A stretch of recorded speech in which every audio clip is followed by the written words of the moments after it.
The Great Flood, the story of Noah's Ark.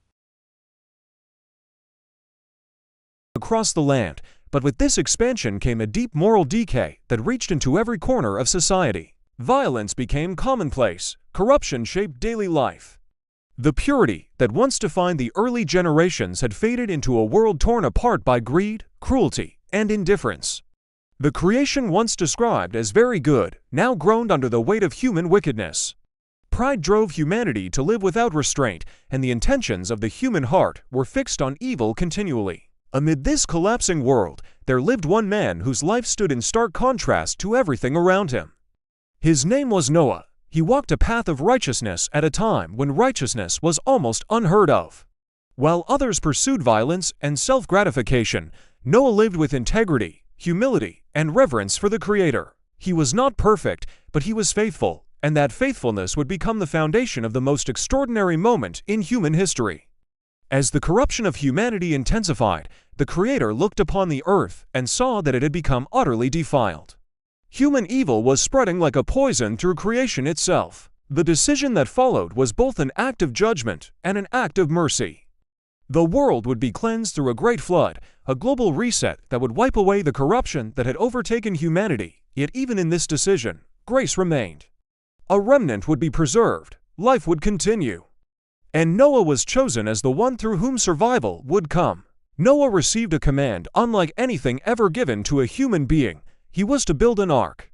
Not a simple boat, not a small vessel, but an enormous structure of wood, a floating sanctuary designed not for travel, but for survival. The dimensions were staggering: 300 cubits long, 50 cubits wide, 30 cubits high. The ark would be constructed with rooms, levels, and compartments, sealed with pitch inside and out to withstand the unimaginable waters that were coming. For year after year, Noah labored. He gathered timber, shaped beams, and assembled the massive structure according to the divine blueprint. The ark rose from the ground like a monument of obedience in a world of rebellion. People continued living their lives, unaware of the approaching disaster.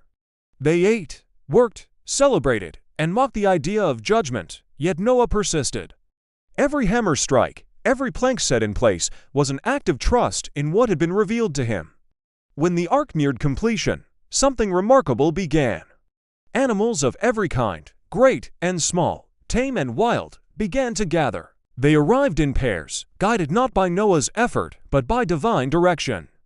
The ark became a living sanctuary, filled with the breath of creation that would be preserved through the coming catastrophe. The moment of decision drew near. The era of warning was ending. And the world was about to enter a chapter unlike any it had ever known. When the ark was finally ready, Noah, his wife, his 3 sons, and their wives entered its great door. 8 people in total, the small remnant through whom humanity would be given a second chance. Inside, the animals had taken their places, provisions were stored, and the last preparations were complete. Then the ancient text records something profound. The Lord Himself shut the door. It was not Noah's strength or human hands that sealed the ark. The closing of the door marked the boundary between the world that existed before the flood and the new world that would emerge after it. After the door closed, the first signs of change appeared. Dark clouds gathered across the sky, shadows deepened, and thunder began to echo through the air. The rain started gently at first, soft drops falling like a warning, but quickly it intensified.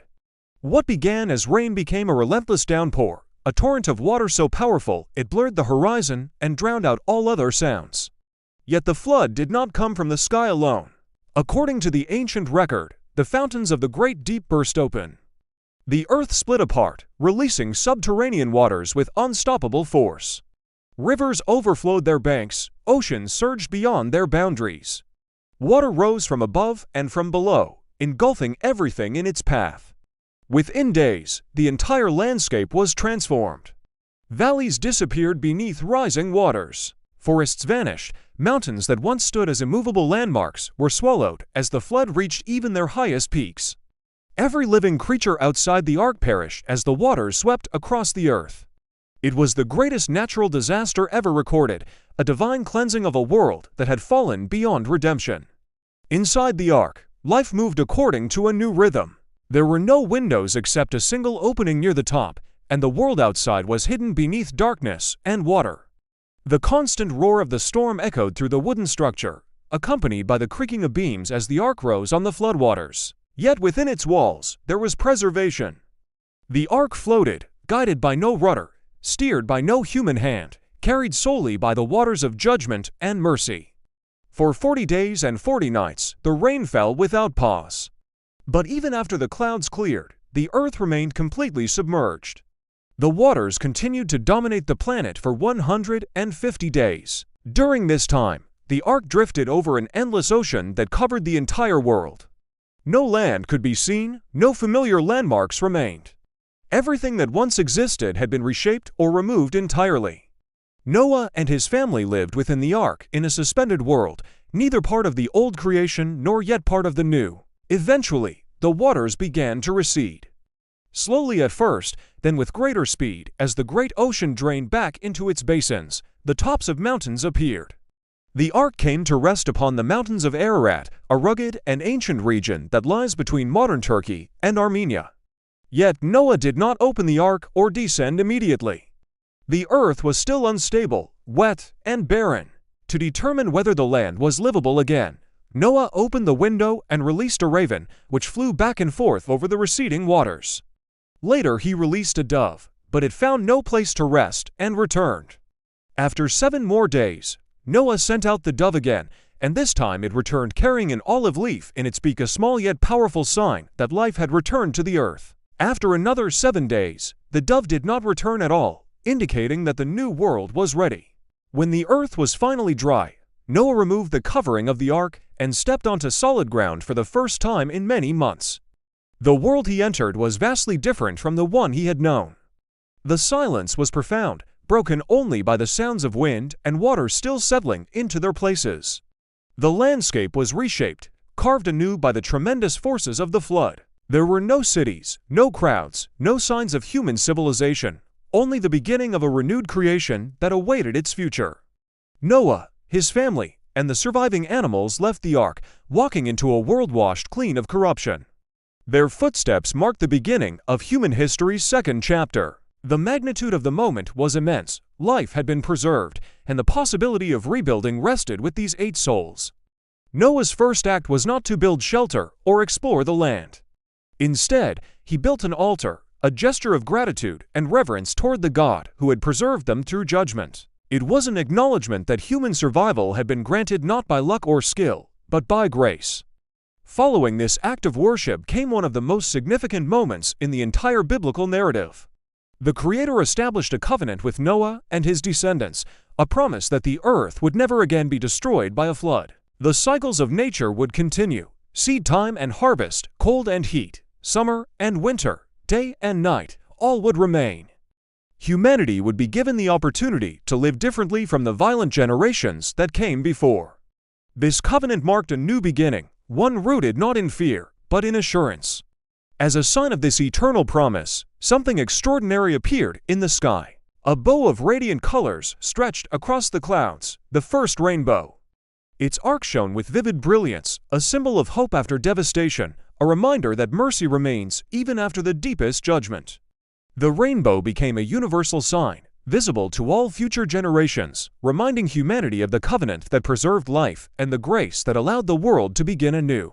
The story of the flood did not remain confined to one culture or one ancient book.